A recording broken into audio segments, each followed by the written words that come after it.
ተሿሚ እንዲሆኑ በቀረቡት ላይ አስተያየት መስጠት በፈልግም ጊዜ ለመቆጠብ በሰብሳቢ ሆነው እንዲመሩ በቀረቡት በዳንኤል ክብረት በተከበሩ ዳንኤል ክብረት ሹመት ላይ ግን ተቃውሞዬን ማሰማት እፈልጋለሁ። አንደኛ የተከበሩ አቶ ዳንኤል ክብረት የሃይማኖት መምህር ሆነው ረጅም ጊዜ እናቃቸው ናቸው። ለአንዳንዶቻችን በወጣትነት ጊዜያችን ጽሁፋቸውን እያነበብነ የተማርንባቸው እንዳሪያ መንቆጣቸው የነበሩ ሰው ናቸው። ቅርብ ጊዜ የመንግስት ተሿሚ ከሆኑ በኋላ ግን እያደረጉት ያለው እንቅስቃሴ ላሉበት የጠቅላይ ሚኒስትሩ የማህበራዊ ጉዳይ አማካሪነት ማይመጥን በዋነኝነት የጦርነት ፕሮፓጋንዳ አሳላጭና አቀጣጣይ ሆነው አግኝቻቸዋለሁ ብዬ አስባለሁ። በዚህ በጣም አዝናለሁ። ይህ ጉዳይ ባይዘወይ የኔ ጀጅመንት ብቻ ሳይሆን የአሜሪካ ስቴት ዲፓርትመንትም አደገኛና አሳሳቢ ፕሮፓጋንዳ የሚቀሰቅሱ ብሎ ከዚህ አይነት ድርጊታቸው እንዲታቀቡ ብሎ መግለጫ ያወጣባቸው ናቸው። እሱ ብቻ አይደለም። በሰሜኑ ጦርነት ወቅት ሁላችንም የነበርንበት አሰላለፍ ይታወቃል። በዛ ወቅት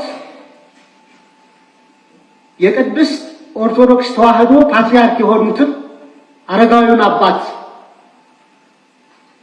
ብፁዕ አባታችንን ለቤተ ክርስቲያን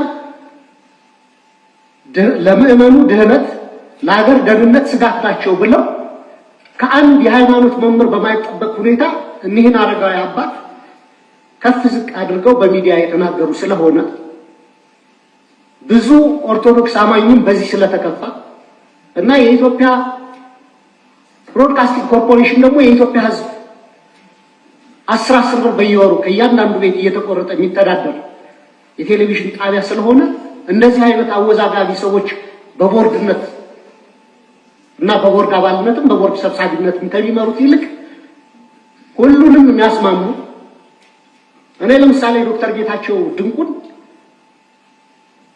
ስልጣናን ለዚህ ምክር ቤት አባላት ሰጥተዋል። በጣም ካፔብል የሆኑ ናቸው። የፖለቲካ አፊሊዬሽናቸውን አላውቅም።